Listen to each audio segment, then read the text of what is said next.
Hello there, guys. I am back with a brand new Hangout video, but this time it's a rather special one, as I have a very special guest with me here tonight. I'm joined by comedian, inventor, actor, best known for The X-Files and this show right here, the Lone Gunmen. Oh, look at that. It's just there. There I am. Dean Haglund, aka Langly. And how are you, Dean? Good, James. Thanks for having me on the Google Hangout. I apologize for my webcam not working. I had it disconnected after I was a little thing called skipjacking over here. It's a little piece of evil software that will automatically turn on your webcam without you knowing it when you click on any random button on any random website. So I had a little security issue with my thing, and so I went inside and took out the wires, and I didn't have time to hook it back up in the short amount of time. I forgot I did it, actually. I never used my webcam. That's okay, but it's still going to be a cool interview anyway, because it's you. It's me. Yes, exactly. Everybody was going, oh, that was a Dean Haglund impersonator you had. But that's cheating, James. Right no, then, it's really me. I'm in Los Angeles, and it's a pleasure to be here. Yeah, I've got a few things here to talk about to do with your work.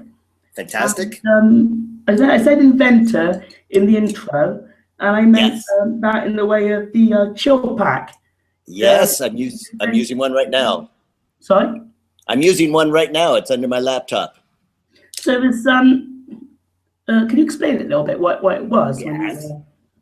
Well, your laptop, if you're talking to me on a laptop right now, you maybe hear a fan going and you feel that heat. That is actually slowing down your processor and making your computer run slower and sort of die out faster. So I invented a cooling pad that has no condensation, insulated on the bottom, so you can actually put your laptop in your lap again. Yeah. And I won a silver medal at the International Inventors Expo in Geneva, Switzerland. I sold them around the world, and then a company came, bought the patent, and said they were going to manufacture millions of them, and never heard from them again. So that means you don't sell them anymore yourself? Unfortunately, I do not. I have my freezer's full of them. I got about 6 or 8 that I continually use in the freezer, and even the prototype is still functioning. There was no planned obsolescence the way I had it. So I don't know if this company is trying to redesign it so it falls apart in 5 years or what. But no, everybody who has one loved it. They still use it to this day. And in fact, I might switch mine out because mine, it's always good to get a nice cool one in while you start a new show. Was it easy to create? No, actually, it turns out that the company that bought the patent had to call me about 80 times to figure out how I did it. It all came from I had a knee injury, of course, from my days in modern dance. And when I was working on the laptop one day, the whole screen freezed up and I moved it over to my knee that had one of those cooling things on it. And then the movie started playing again. So then I realized that by physically adding cold to the bottom of your laptop, it makes all the components actually work again. So I just found a material that doesn't create condensation, and the way it went, and patented it and called it chill pack, and everybody loved it. Thing to have, really. It's very handy to have. And this laptop, even though the webcam is not functional by my own design, this laptop should have been in the bin heap a long time ago, but I think to the chill pack, it still runs like a charm. Yeah. And your Hollywood Hour, the podcast, Chill Pack Hollywood Hour, is that named after the invention? Yes, absolutely. Originally, when I had the patent, it was a way to advertise, buy one of these things. And then when I sold the patent off, then we didn't want to bother changing the name because that would be such a hassle to rename the show. So we still call it the Chill Pack Hollywood Hour, even though that's a great name for the show. Yes, It's sort of like the Colgate Comedy Hour, you know, that whole throwback to 50s and 40s radio. I listened to today's podcast earlier. Really good show. Good show. Thank you. It's up. We pre-recorded, I think, yesterday because I was doing so many of these things today. Yeah, I was. Sorry, where was I? I was listening to your part about the X-Files reboot. Yes, isn't that exciting? Wouldn't much to say on that show, actually. Well, yeah, wait, James, are you not? There's some people who aren't keen on this reboot. Are you one of those? No, I'm actually pretty looking forward to it. Oh, you are? Because I've had a few of the UFO ghost hunter types that go, okay, well, this show was groundbreaking when it was UFOs and ghost hunting, and nobody had heard of that. But now it's so popular culture, you know, every other show is a ghost hunting show or a UFO hunting show. What are they possibly going to talk about on the X-Files to be groundbreaking again? Or are they just going to rehash the old stuff and not have anything very innovative to talk about? They say it's a reboot. Yeah, is it still going to star Gillian Anderson and David Duchovny? Or yeah, they're signed to do it, as is Mitch Pileggi, who played Agent Skinner, of course. And if you're reading the tweets of William B. Davis, this cigarette smoking man, he is also in. He got a call, so he will be in there as well. Even though he's been killed off 3 times on the show, he will be in the last 6 as well. How about the Lone Gunmen? Well, we haven't heard a thing. That is the surprising thing of everything. We have not heard whether we're in it or not. We also heard they haven't hired all the writers for all the episodes. So there's still a chance, but at this time, we have no idea. Because I can't tell whether it was the last Lone Gunmen episode or the Jump the Shark episode, you know, of the X-Files, where the Lone Gunmen got killed. Yeah, well, you never saw our bodies, and interestingly enough, we in that episode, it was it Jump the Shark? Yeah, I think so. Where we basically have a horrible virus infect us and to save the entire city.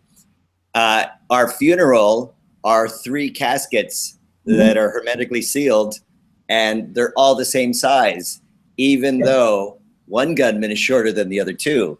And props department even we're making a shorter coffin, and Chris said, no, make them all the same size, because then that way, you know, it doesn't necessarily mean their bodies were in there.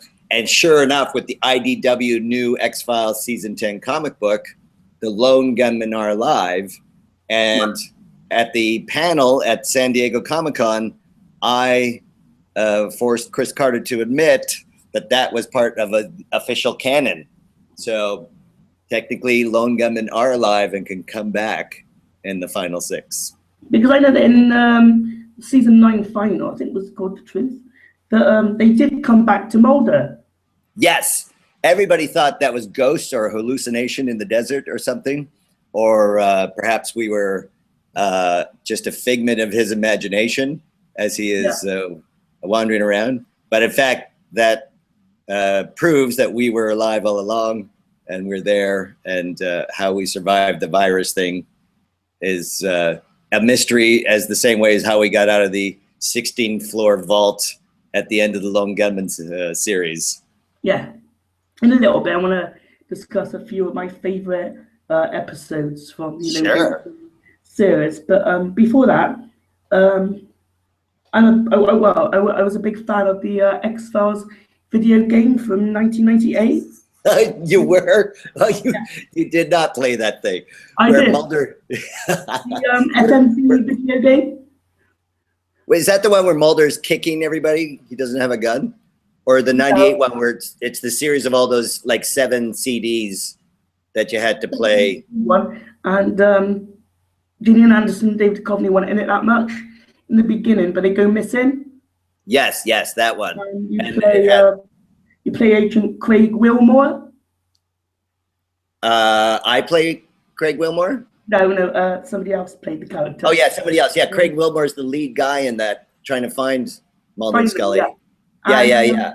The Lone Gunmen guest starred in the near the end of that game. That's right. Yeah, we went and filmed it. It was actually filmed right near the set while we were shooting an X-Files episode. And they explained how the whole game was supposed to be a grid-like structure so that it could go in any direction and that you just plug in all these other CDs before they had the compression ability for video back then. And they had Agent Spender in there too, didn't they? Who was then suddenly killed off. Like the day they finished filming, then they saw the X-Files episode. That guy was killed off, I think. I think it was done between seasons 3 and 4. Yeah, early on, and it was quite a labyrinth game. And I think you're only one of 2 people I know that have played that game to its completion. Because there was another game called Resist and Reserve or something? Yeah, Resist and kick the crap out of aliens, because if you played it, it's just Chris Carter said he didn't want to have a first-person shooter, so he didn't want Mulder just running around with a gun blasting away. Yeah. So the game designers go, well, what do we do? Well, I guess Mulder kicks everybody, so he's ruthlessly just kicking anybody who's down on the ground repeatedly. And then, yes, the gunmen show up at the end, particularly me. I had to record hours and hours of Scully, you have to turn left, turn on the fire extinguisher, then go around the door to get the thing and over but don't go to the alien room because blah, blah, blah. Oh, my God. I was that voice in her head that was, one of those ridiculous plot device guidance systems in 90s video games. Sorry. That's good. The truth, sorry, you do, or do you still do the Hollywood Broadway tours? I do. I got a couple coming up. I'm very fortunate to live downtown in a 1929 department store that's been redone, and everybody thinks that Los Angeles has no history, that we basically paved it all and put up shopping malls.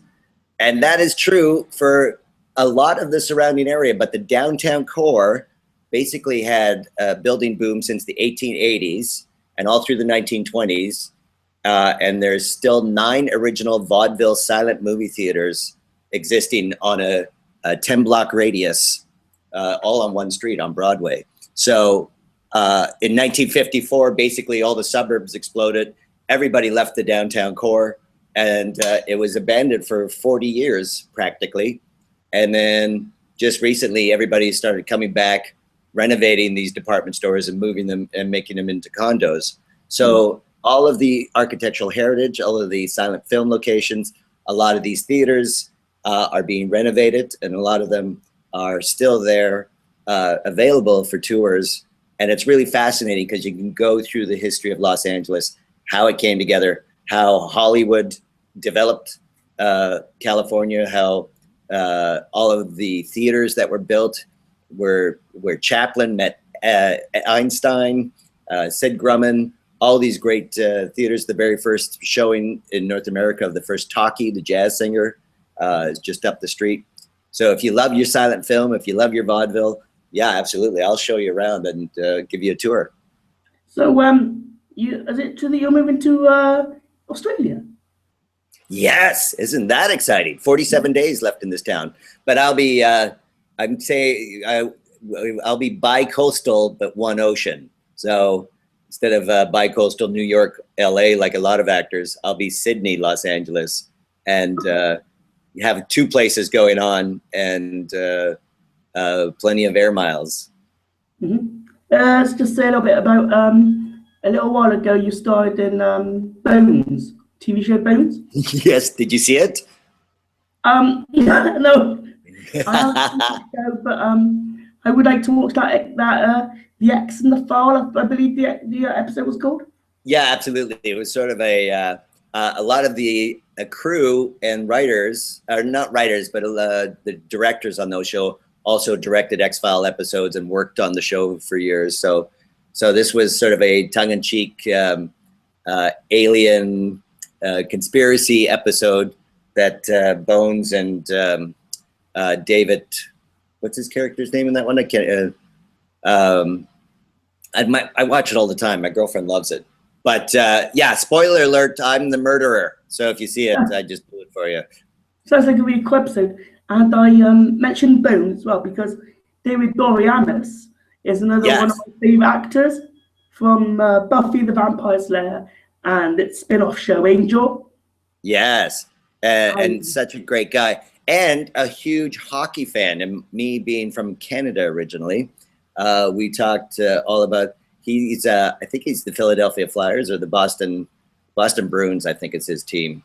And so we chatted at length about hockey and how Boston's in the dumps these days, but they had their glory days too. So it's cool. Yep. Oh yeah, I gotta pick this up soon on DVD.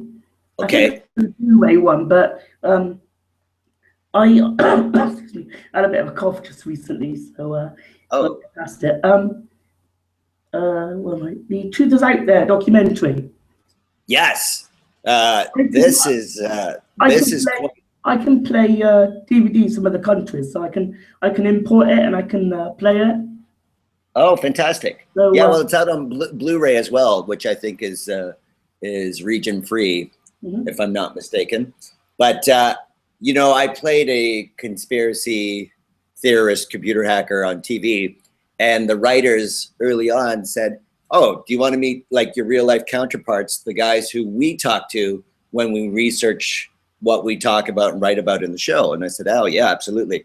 So they introduced me to, you know, the likes of Stan Freberg, Jordan Maxwell, Dr. Roger Lear, Nick Pope, all these guys. You know, Nick Pope was ex-minister. He was MOD, like he was an MOD in England, who then started touring and talking about the information he knew on UFOs and stuff like that. So I knew all the, I'm sorry? So I was just gonna say, I liked it also when I saw the trailer and saw that you three, the Lone Gunmen was on there as well. Yes. Tom and Bruce. Yeah, we went to Tom's place and sort of discussed what 10 years had wrought on us, and because I traveled around the world with a film crew and talking to everybody I knew and all about, you know, conspiracies and UFOs and stuff like that. And so I talked to them, and it was interesting that Bruce doesn't believe in UFOs, doesn't believe any of these conspiracies. He thinks it's all, you know, government ineptitude and everybody covering their ass. So instead of actually somebody planning something really nefarious, they make some big screw up and then they go, okay, you say this and you say that and you say this, and we all get to keep our jobs. And, you know, that's a reasonable explanation for a lot of these things that seem to be otherwise a grand conspiracy. It seems more logical that somebody just screwed the thing up.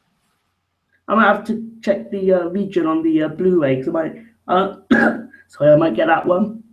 Yeah, please do. It's also available for streaming at UFO TV, and there's another one, Black Wolf Media. Okay. I think and Tesla Media.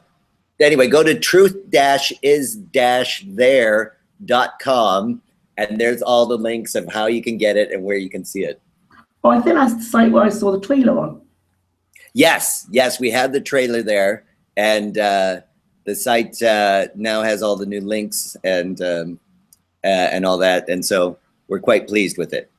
I was also going to ask, does Tom and Bruce act still?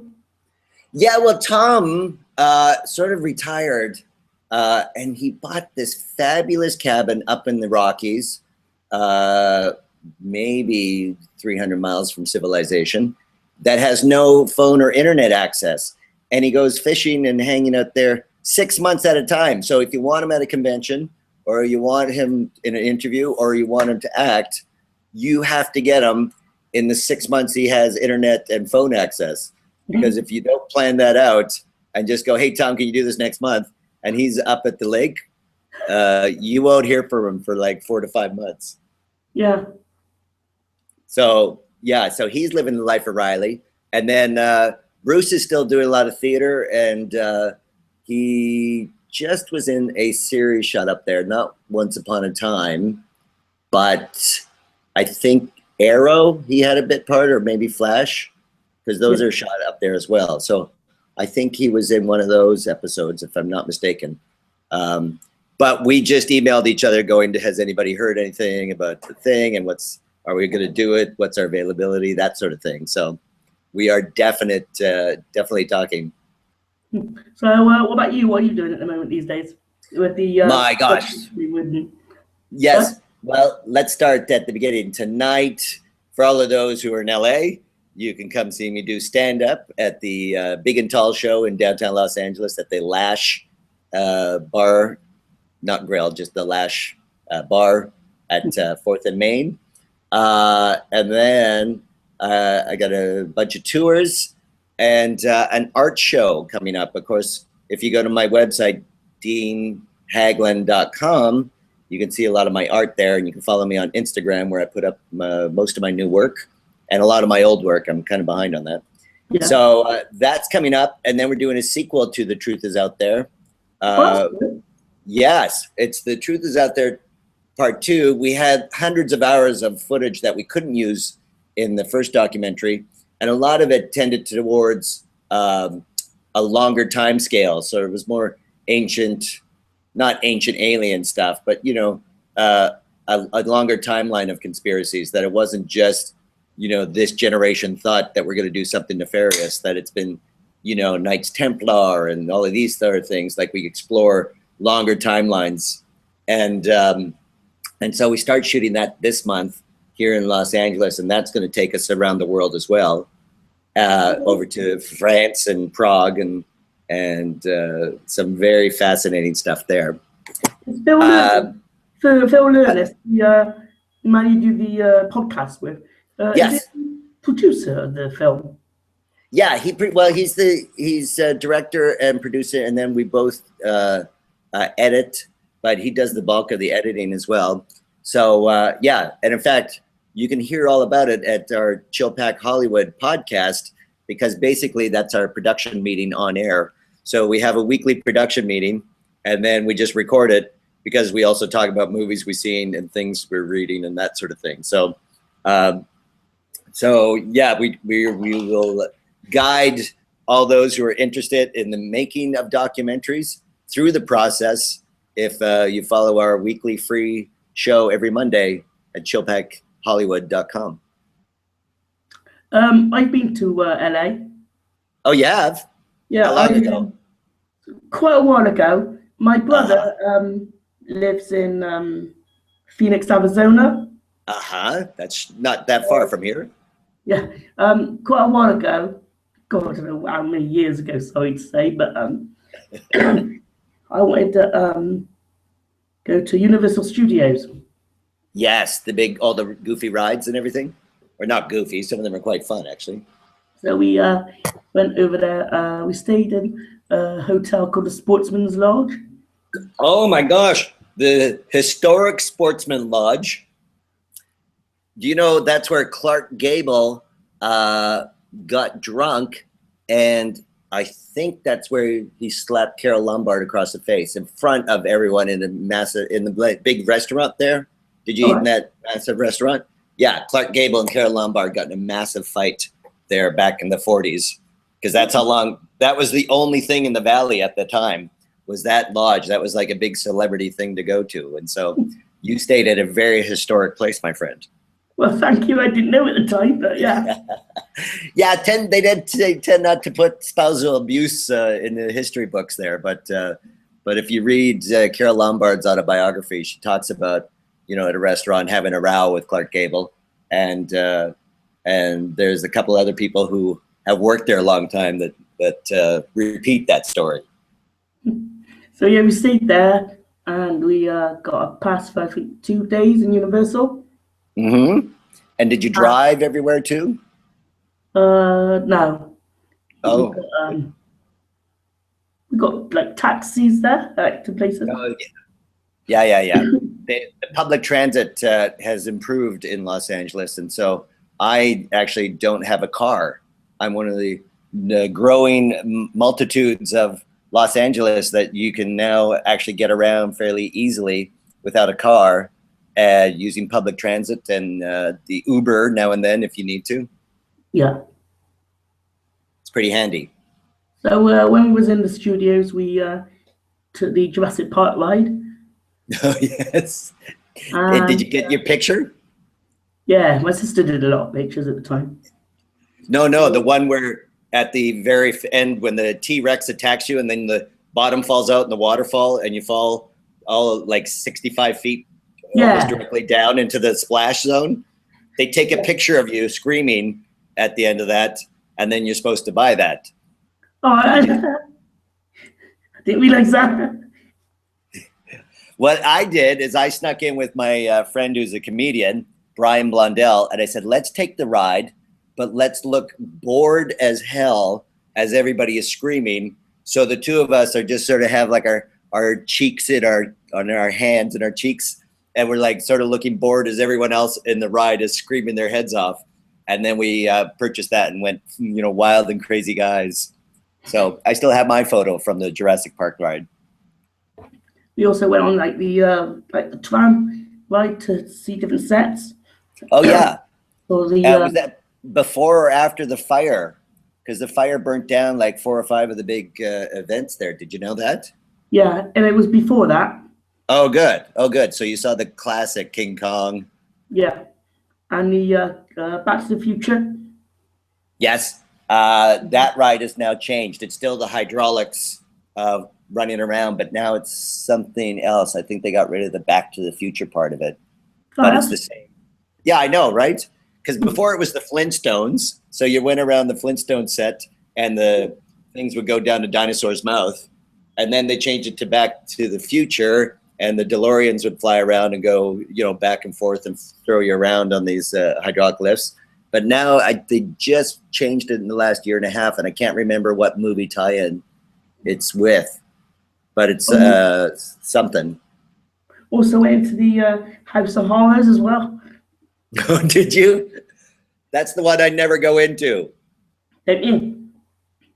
It seems too scary to me. I'm a big horror fanatic. Oh, really? Yeah. On my YouTube page, I do many horror movie updates and reviews. Oh, really? But I'm always worried about going into haunted walk-arounds, because I always think there's like actors dressed up who are going to recognize me, because a lot of my friends do this stuff, and then they're like going to torture me specifically because they're friends with me. So I never know who's behind the scary mask and stuff like that. But I always think, oh, then they're going to grab me, they're going to shake me, they're going to throw me to the ground, and I'm going to have a terrible time of it. So I tend not to go in those. We also, I think we went along Broadway as well. But is Broadway the place that got the like the actor names on the ground? No, that is Hollywood Boulevard. That is that's at Hollywood and Highland. Between Hollywood and Highland and Hollywood and Vine is all the Walk of Fame, they call it, with all the stars' names on there.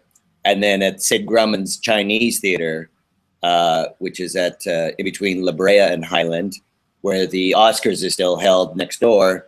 That's where the cement is with the handprints and the shoe prints and the stars writing their autograph in wet cement. All those panels are there. The Walk of Fame, that's what it was called. That's where we went. Yeah, that's the classic. That's getting a little dangerous now because of all the characters. Well, they're basically borderline homeless people dressed up as Batman and Tickle Me Elmo, and they get into big fights now. Like police have to arrest them because they try to get their picture taken with the tourists, and then they can't charge, but then they ask for a donation of $5 or $10, and then if they don't pay, then they start getting hostile towards the tourists, and then other action figures step in, and then they start, they're out there every day hanging out, so they all know each other. So these interpersonal conflicts start happening, but they're in character. So Batman is beating up Superman, and then Tickle Me Elmo punches out Wonder Woman. You know, this kind of weird thing happens that you can't imagine. So Sounds kind of funny. it is. It's actually hilarious, particularly when you see them in handcuffs being put into the back of a police car after a fight. Those pictures you can find all over Instagram. Yeah. And in fact, they even protested City Hall one day because they were going to ban them altogether. And so you had Batman and Superman and Wonder Woman and Michael Jackson and not the Michael Jackson lookalike, and you know, all these guys walking around with protest signs saying, let us stand around and soak the tourists. I didn't understand that, but it's pretty funny. Yeah, only in Los Angeles, as they say. Yeah. We also went to the Hollywood sign. Mm-hmm. How did you get there? Because this is the big controversy now. Did you? Yes. Oh, the residents at the bottom of the sign are making it more and more difficult to get to that sign. So did you just? It was like the bus or the tram that took us there. Yeah. So it just left you on the street, right? Yeah. Yeah. That's it. Yeah. So there's a way of going through the neighborhood, and it's a 1919 neighborhood. So the streets are really narrow. And then there used to be a little access road so that you could almost walk right up to the sign. Yeah. And they have now sealed that off. There's video cameras, and now the neighbors are arresting, like calling the police on tour groups that are trying to walk up to the Hollywood sign and saying they're trespassing and stuff like that. So the neighborhood has really had their fill of people coming and trying to get really close to the Hollywood side. They don't mind if they're on Beechwood and taking a picture up the hill, like that's fine because that's a wider street. But when you start getting to the curly streets and the hills, that becomes very difficult for them to drive into. There's a lot of garbage that's left behind. So there's a lot of safety issues, and residents are quite irate, particularly those that have been there for 50, 60 years. And there's just been this uptick recently, probably because of Google Maps and all the apps that just sort of go, there's a Hollywood sign, and then here's how to get to it, and people are just taking their own tours, as it were. Talking a bit about the just a minute. With the pilot of the Lone Gunmen, yes, that wasn't shown on TV because of the 9/11. Well, it actually aired 8 months before it actually happened. So for those who are listening to me and watching you, the pilot was written that we stop a plane from flying into the World Trade Center 8 months before it actually happened. So in it, there's a computer chip, and we have to get it to override the controls to get the pilots back so they can manually fly the plane so it goes higher. And that terrorists were doing this to start an international, or the government was doing this to start an international war on terror. And then at just the last moment, the gunmen saved the day. So that aired in North America. Then 9/11 happened. Then they said they weren't going to air that, but then they showed it again, but it may not have been on the BBC, but I think Virgin had its own cable or its own network, and they showed it for subscribers who had that early on. And then they weren't going to put it in the DVD, and then they put it, it's now in that DVD pack. So you can see it. Yeah. I think it's even on YouTube. Oh, but yeah. Yeah, but I got set and I saw it. The first time I saw it, I think the first time I ever saw the show was on the set anyway. Oh, you did? Yeah, yeah. So I like to see the pilot and the rest of the show. Yeah, yeah. Now, you might have a collector's item, James, because the original printing of the Lone Gunmen set had the same episodes on two sides of the DVD. So it was 3 episodes on one side and then the same 3 episodes on side 2. and you could mail it in and then get the proper one redone. But then a lot of people kept the double copy, and now that's considered a collector's item in the Lone Gunmen lore. In the US, there was like double-sided discs. Yes, yeah, they had a double-sided disc. Is this one double-sided or is it just single-sided? Because I don't really. All discs there.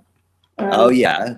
Another one there. So, and that's got all the 13 episodes on.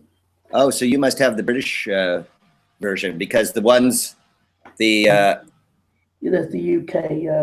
Oh yeah, look at that. Okay, so the US one, there's one. The first run was double printed. Only two extra characters in the Lone Gunmen, which was quite funny. Jimmy Bond. Yeah. Stephen Snedden. He was a hilarious character. Yes. He was. Sorry. Go ahead. Especially one of my favorite episodes. I'm sure. Not sure what the name of it was. I think it might have been called The Lion Game. It guest starred Mitch Pileggi. One of those. Oh yes. Crossover episodes. And Elvis impersonator. It's like, oh yeah, that's the one as well. Yeah. He was quite nervous about doing his Elvis impersonation. My favorite part was near the end where Jimmy's supposed to have like disguised himself with the help from Yvedal Harlow. That's right, to look like Mitch. With the makeup to look like different people, and that was hilarious when the real Skinner came in and actually sort of tore the mask off him, and I just like that one. Yeah, that was very funny because Mitch was actually playing both characters, of course. And he was actually doing a pretty good impersonation of Stephen Snedden. It was kind of funny. Of course, they added that character, Jimmy Bond, after the first episode. So in the pilot, he doesn't show up. And because there's a scene where we find how they make the car work through remote control. And the three of us are discussing the circuit board and how they did it. And we really had trouble with that scene. We go, why would we talk this? We wouldn't even say this amongst ourselves. We would all just know this. And they said, yeah, but the audience wouldn't know it. So you have to discuss that. I go, well, it seems like a lot of exposition for, just for audience sake. And they went, yeah, you're right. So why don't we bring in somebody who doesn't know anything? And then you have to explain it to that guy all the time. So it's like a comic foil and stuff. So that's how Jimmy Bond actually came to be, after that scene in the pilot. Now the next part I'm going to mention, I don't know whether this was in the pilot. Actually, I brought this down as well to rewatch the show, because I watched it for a while. So I might start rewatching it again tonight or tomorrow. It's a great show, and I just rewatched some of my favorite episodes. And one of my favorite parts, as I said, I don't know whether it was in the pilot or the second one, but it's when there's something to do with a car, and Frowicky starts running and lands, falls down with his face in the mud. Yes, yeah. They were trying to. I think that was the pilot, and we even said to the writers, that man is 52 years old, and you're making him do stunts like fall in the mud and jump in cold water and all that sort of thing. But he was great at that stuff, and totally went for it. You'd think he's sort of, he's a really great guy and reserved, but you don't think of him as a full-on action, doing his own stunts action star. But man, he was really good at it. Really, never complained about it. I keep looking at my set to see what episodes it is I want to mention about. Yes. Did you see? My favorite is the all talking monkey episode. Oh, Planet of the Frowickers. Yes. Yeah. That was a lot of fun because we had not just one monkey, but there was a whole series of monkeys on set. They travel as a family. One they called Peanuts. Yeah. Well, and apparently, if for all of those who are interested in having movie monkeys, it's quite difficult because you have to have the monkey on set as a small baby, but they're apparently only able to take direction and follow commands between the ages of maybe 1.5, 2 years old and 3 to 4 years old.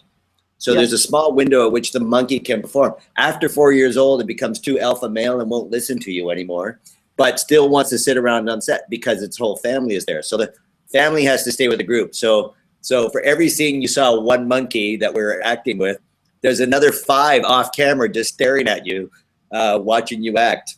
And there's like a cute little baby, and they all have little tiny chairs and a heat lamp.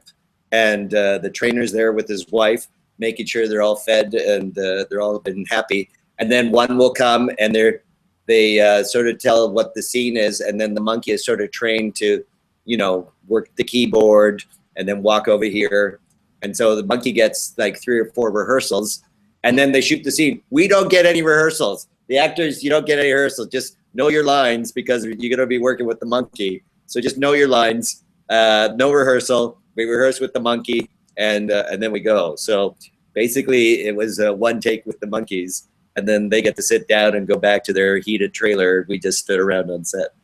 I'm saving the best favorite moment till last because it involves your character of Langley. So let's save that. All right. Okay, I kind of know what that is. Do you? There's also another one where Frohike got to disguise himself as a German woman's son. Yes. Eine kleine, or what was that one called again? I can't remember. There was for the poisoner of Alsace. Yeah. Eine kleine Frohike? Eine kleine Frohike, yeah, that's it. Yeah. And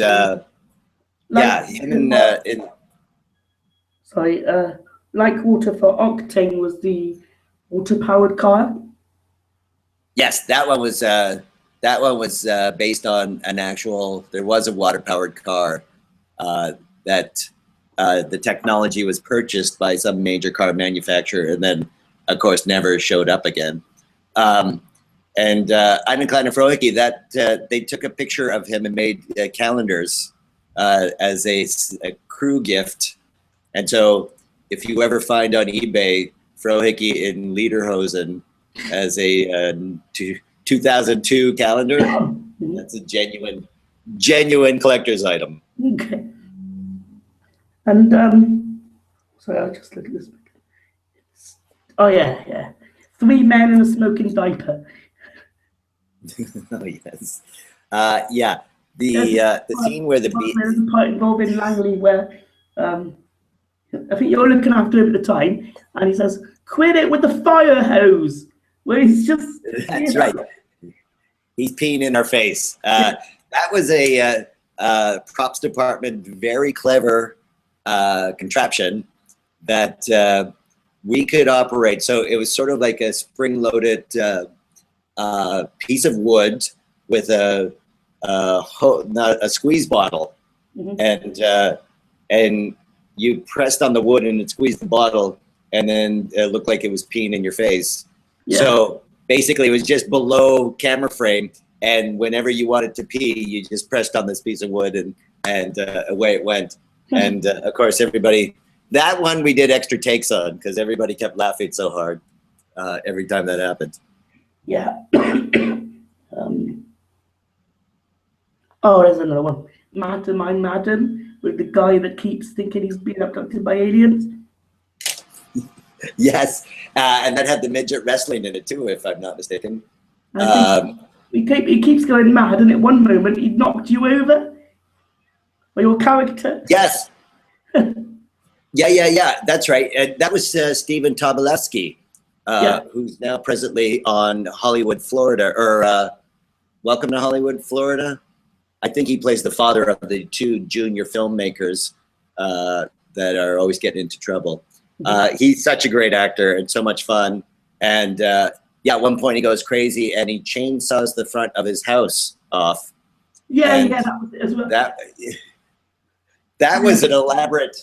We had to go through all these different suburbs to find a house that was slated for demolition, and then actually saw the front off the house. and keep it tied together. And then we only had we had, I think, 6 cameras on there, and we did the scene. Steven takes out the chainsaw, and he actually finishes just the cut of wood that was just holding the whole front of the house together. So he cut it, and then the front of the house falls off. It was quite a excellent piece of prop work, I thought. Yeah, I just thought the 3 of you just stood outside when it falls down. Yes. Yeah, we were outside, and we were worried it was going to rain that day too. And we thought, well, if it's gonna rain inside the house, and we're going to ruin all the furniture, because the furniture was actually used again. Yeah. But the house, of course, right after that was completely demolished. There's also Maximum Buyers. I think that's the one when it was in prison.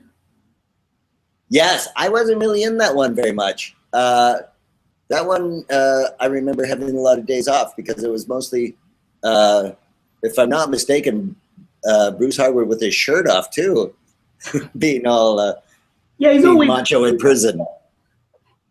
He's always in his suit on the show. Yeah, and suddenly here he is in prison without his suit anymore.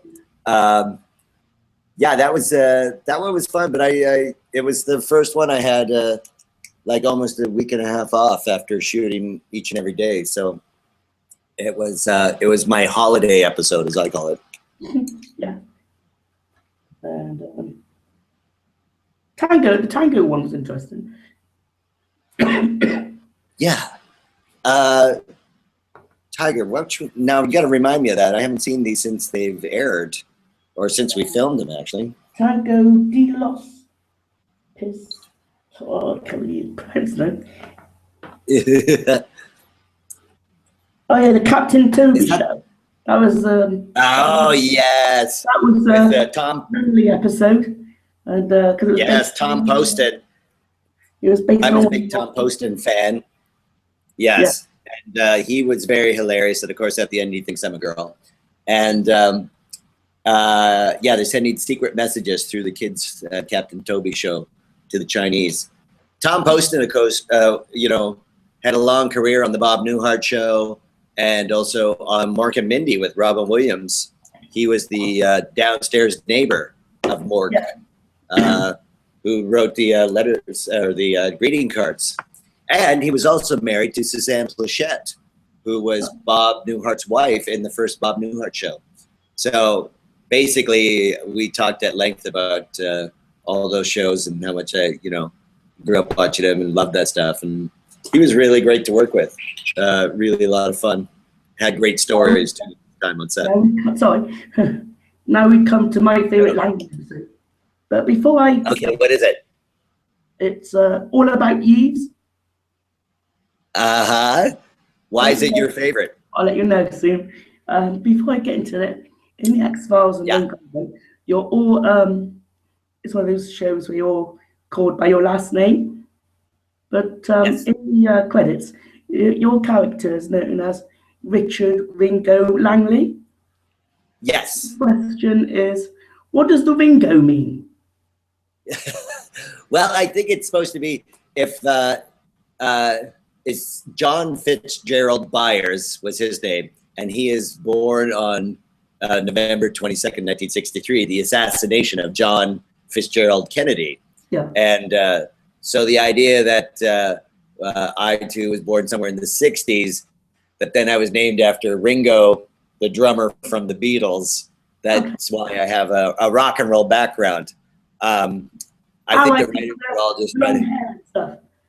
Yes, exactly. And the Ramones T-shirts and all the different bands and stuff like that. So the idea was that my family were rockers, and I carried on the tradition, even though I'm stuck in a basement with computers. I still have the rock and roll mentality. Oh yeah, because of another episode with a funny bit of Langley. I'll say this bit first.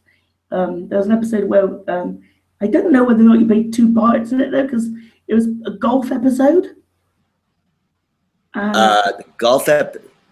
Yeah, and there was a part where you were sucking out petrol from the UV bus. Yes. Yeah. That was. Went to this location. I get totally nauseous. Yeah. I throw up in the Tiger Woods golf bag. Yeah, you were sick of it, and you had to clean it out, and then you washed off all the names that was signatured or autographed on it. Autographed, exactly, and then we're trying to put them back on. I think, was that not? I want to say that's the same episode where Tom falls into the mud face first. I think that's either the pilot or the very first episode, if I'm not mistaken. Because I do remember that being shown as a preview to the fans, and then the fans went, "How come Langley's always throwing up?" So I thought that was funny. I haven't seen them again for quite a while. That's why I recently watched them. And the last one, hilarious. I thought this was, and it was all about using it. Guest starred the character Morris Fletcher from season 6, I believe, of the X-Files. Yes, as Morris. Yes, Michael McKean. Yeah, it's Great Michael McKean from Eve's hotel room was booby trapped or something, and it was you that opened the door. You cut like a wire, opened the door fully, and your face was splashed with blue dye. Yes. And then, and that was not special effects either. They basically said, "You're gonna walk, just open this door and stand there, and we'll have this."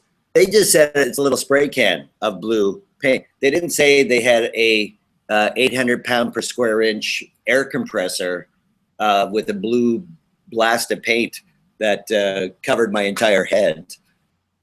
And all that Morris Fletcher's character could do was just laugh at you.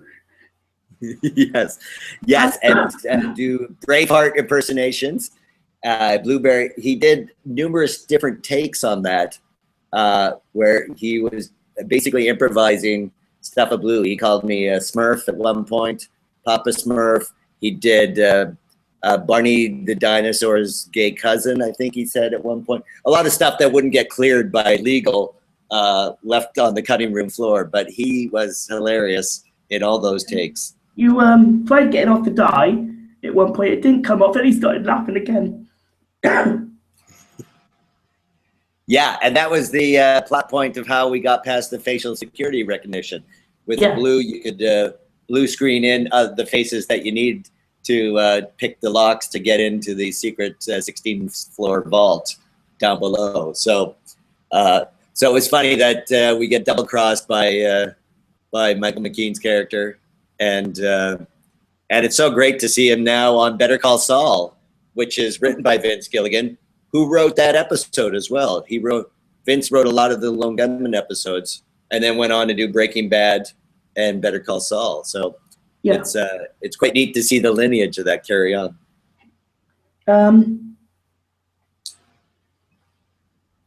Yvdal Harlow, I keep forgetting her actor name.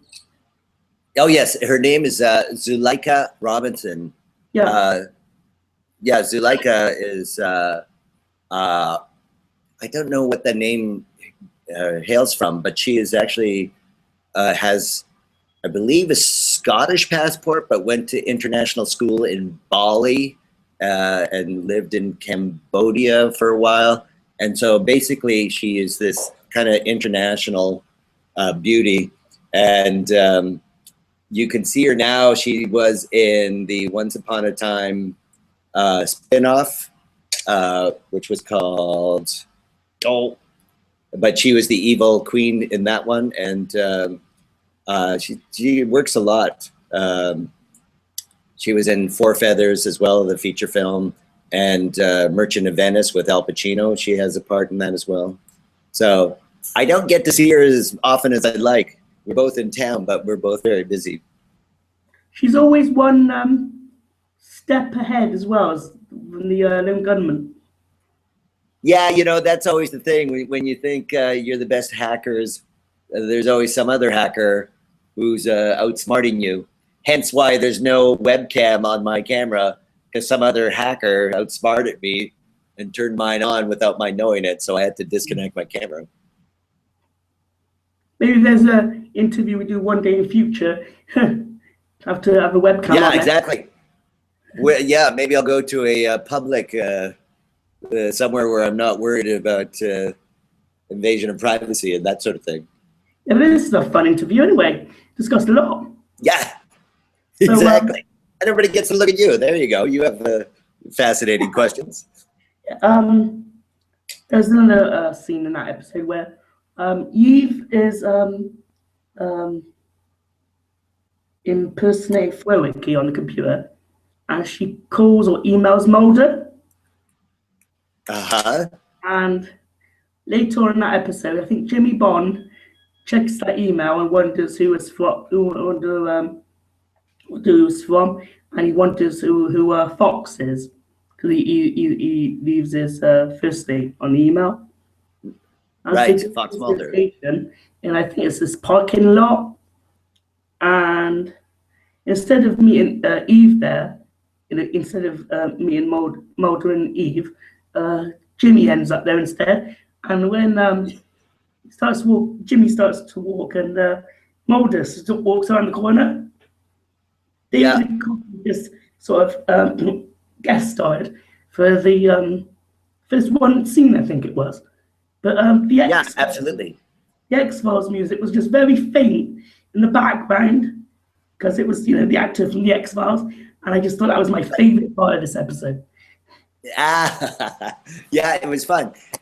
David was actually requested to. He was really hoping to be a part of the show because he really, hanging out with the gunmen was a kind of the highlight of him working on the show. Because so often he, had to do 16-hour days, very laborious, sometimes with special effects and UFOs and stuff like that. So when the three of us hung out, and he knew Tom really well because Tom was also the first assistant director on the X-Files. So the days Tom wasn't acting, he was had a headset on and he was getting David from the trailer to set and all that sort of thing. So he was so they had become quite close over the 9 seasons, and so he wanted to be sure that he got a part in our spin-off. Mm-hmm. I think Tom worked on the last X-Files movie. Yes, he by that time he was working on something else, but he did do a few days on there. He wasn't fully, he didn't do the full 21-day shoot. He just did a couple days here and there, and day player, as it were, day operational pipe fitter or whatever they call it.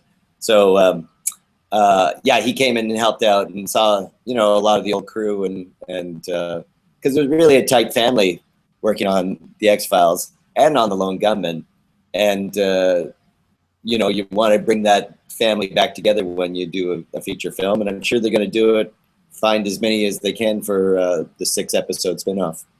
Or sequel or end or whatever they're going to do. See, back at the time, the shows were airing, I really hoped they would have been a Lone Gunmen spin-off. Not a spin-off. That is a spin-off. Second season.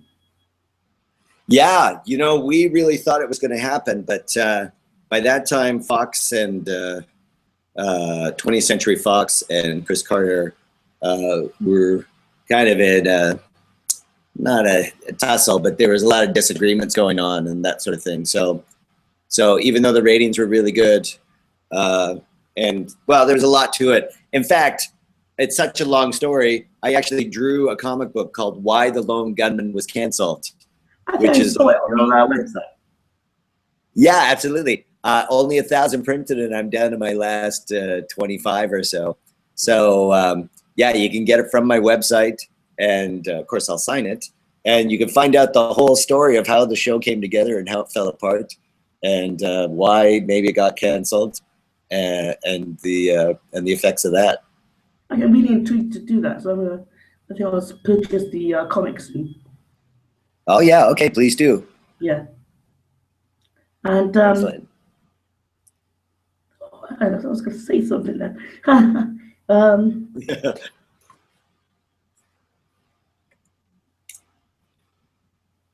Asset, do you still have the Lone Gunmen Langley glasses? I do. In fact, I recently was at a science fiction convention, and I realized that I have the TV pair, but when I did the the movie after season 5, I recently found the first movie, Fight the Future. Fight the Future. Yeah, that one. I recently found in a box they had made replicas, like 3 or 4, not 3 or 4. There was only 2, I think, of the movie glasses. So Langley has TV glasses and then exact replicas for the feature film. And they gave me both of those. And I recently just sold one to a collector at one of the conventions. So there's an original pair out there that a collector has, and then I have the 2 that I wore on the series and in the movie. How many conventions have you been to now since the show? Well, I did quite a few during the show. At one point, Chris Carter was very upset at the way conventions were presenting the X-Files. You know, the pipe and curtain and kind of just running the fans through. He wanted it to be a more interactive experience. So Fox actually got into the convention game with the X-Files Expo, which was a bunch of trucks traveling around. Oh, don't mind the Doberman just barking in the background there. No, and so, yes, I got 2 Dobermans, and they're running around all excited about something. Akasha, quiet. There we go. That's her shaking her ears. Oh, be quiet. It would be cool to see anyway, you. Well, you can see pictures on the my website. I have paintings of them, and I also have. Sorry, that got and that's my answering machine going off. Yeah, I have 2 Dobermans, and I get pictures of them on my Twitter at dhaglund.com, and you can also see paintings of them at my website, deanhaglund.com. So, yeah, by all means, you can check out the dogs. But yeah, we were talking about the. Sorry, I'm being distracted by the voices in my background there. Yeah. Okay. Awesome. The what were we talking about again? We're the Dobermans, and then before, the glasses. Oh yes. So they gave me the glasses, and then I also got the first T-shirt, the Ramones T-shirt, the very first one I show up in. That one was from a rare 1985 Mondo Bizarro Ramones tour, and it's very hard to get because it was only printed for the European tour, and somehow there was one in Canada that they bought at a used clothing store, and I wore many a time on the show, and they gave that. So I have the original shirt, the original glasses, and then I have the back of the chair that has my name on it and everybody who signed it. And those are the elements that I've kept. Do you have any? Have you ever been to any of the? I don't know if there have been any in England. But have you been to any conventions in England? Or? Yes, I've done the NEC at Birmingham. Did a couple big ones in London. The names of which are escaping me, of course. I did the Edinburgh Fringe Festival 3 years in a row with my one-man improvised X-Files episode. I was also on the West End with that show at the Trafalgar Theatre, just off at Trafalgar Square. Yeah. That was a lot of fun. And of course, I performed at the Comedy Store and a couple other places just after Leicester Square. So, yeah, I love performing all over the UK. I don't get back there enough, but next time I do, I'll give you a heads up and hope you can come and check out one of my shows. Yeah, that'd be cool. Yeah, absolutely. I won't bring the Dobermans, though. They're hard to travel with. Any dog is, I think. Yeah, exactly. Well, the smaller ones you can now bring like under your seat on an airplane, but when they get to be 75, 80 pounds, they kind of have to go underneath, and that becomes a whole issue. Yeah, that's what I was going to say. What is your best memories for working being Langley in X Files or the Lone Gunmen? Yeah, it really was the family aspect of it. You know, it was fun coming to set, and everybody, you knew everybody's name, and everybody was there to work. And then, you know, it was like a lot of laughs, everybody having a really good time, and hard work. I mean, you'd work long, long hours, and we saw the sunrise on Saturday many a time because you kept working all through the night. But yeah, I really kind of missed the camaraderie and the family and that aspect of it. But of course, I'm really happy not to be pulling 24-hour all-nighters. So do you miss the character, playing the character?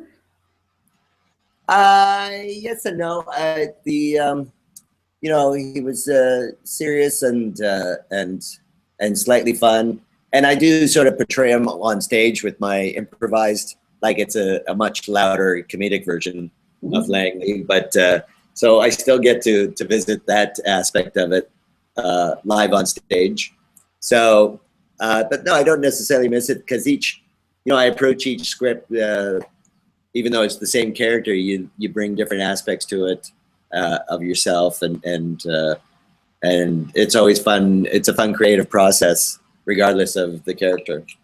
I was thinking if Langley did come back on something X-Files related, it'd be like Langley with shorter hair. Yeah, I know. That's the other question people said. What, are going to wear a wig? What's going to happen? How are they going to get around that? I guess it will be shorter hair, and then maybe Lone Gunmen part that was quite funny when you was in the hospital and Flowick had to fake a gas attack, and yes, that's right. Your character was on the reception. The doctor came out and thought that you were a woman because of your hair. That's right. It was an older old doctor with thick glasses. Yeah. And I don't know who that actor was. So fantastic. We don't know where he got him from, but he so played that part so well. And those thick glasses were actually his. Those weren't props. So he seemed to actually need massively thick glasses. So yeah, when he did a scene and then he walks off into the room, it is complete silence all on the set because he nailed it in one take and he was hysterical. We could not believe how lucky we were to cast that guy. So you still see the other two guys much?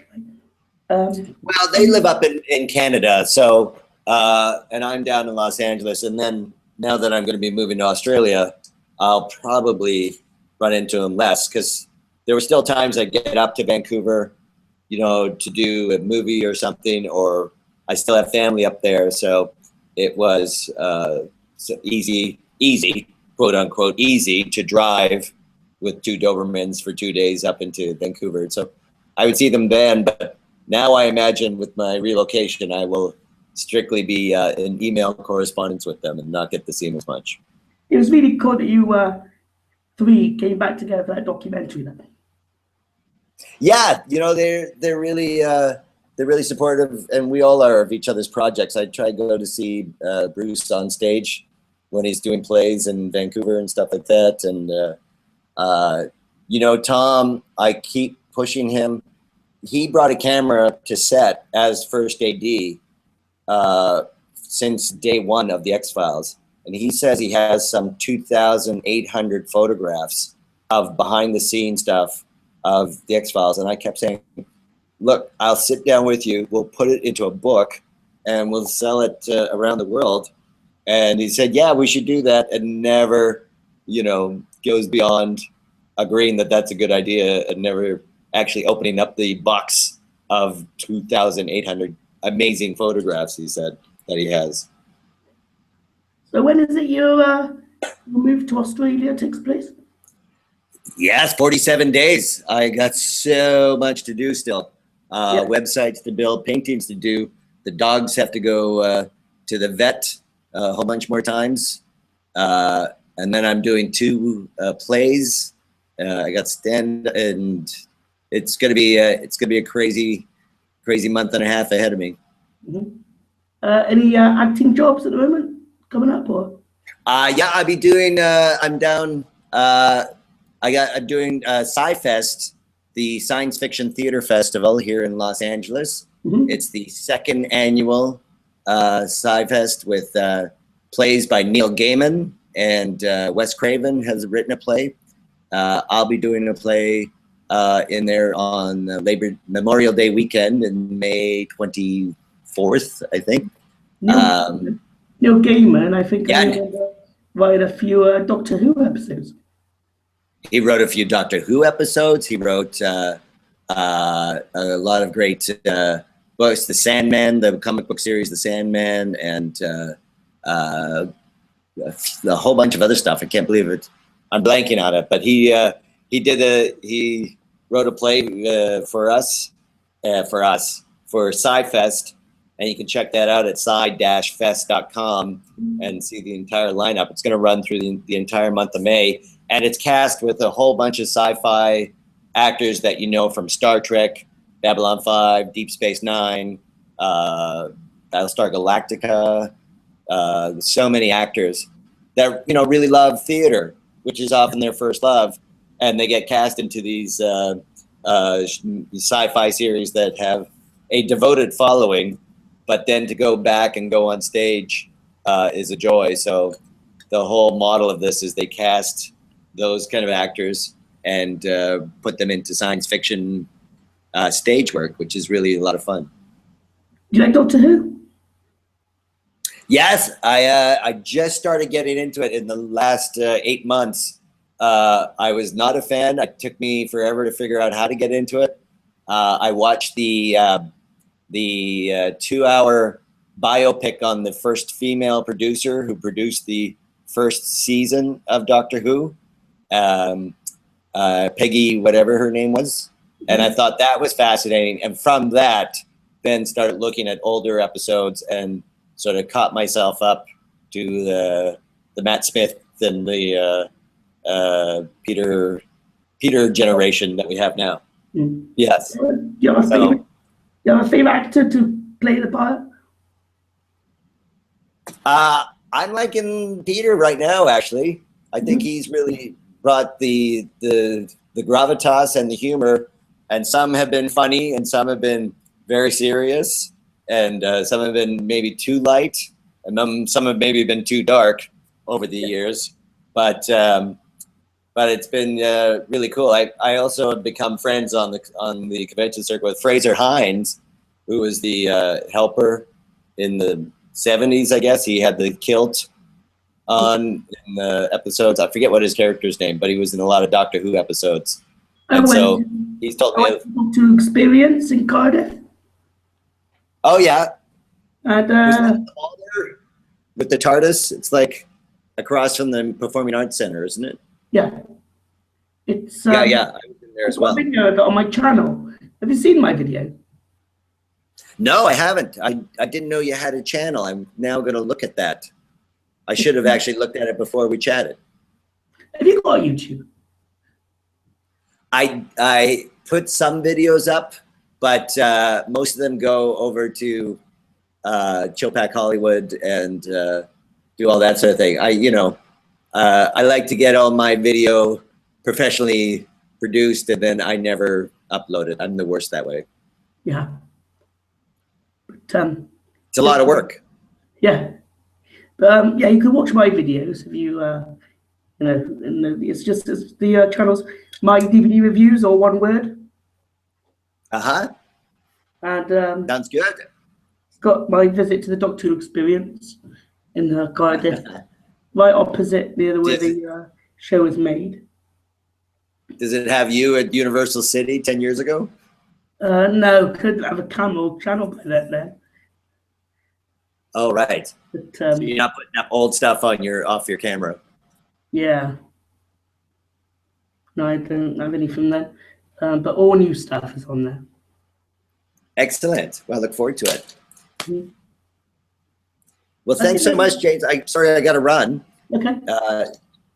I just allotted an hour for this because I got another one happening, another podcast in about 22 minutes. So I got to prepare for that one. Okay. I'll end the chat quickly and then we can go. Excellent. Okay, so thanks to Dean Haglund for joining me. And maybe sometime in future, whenever, we'll maybe do another one. Yes, absolutely. When I know my camera is not automatically turning on without my prior knowledge. Yeah. When it's on, we'll know when to do one. Yeah, exactly. Excellent. Yeah. Thanks so much. Totally appreciate it. This is it for me, and this is for my guest today, in the form of Dean Haglund, my first Act 2 interview. So thanks. Fantastic. Until next time, guys, take care.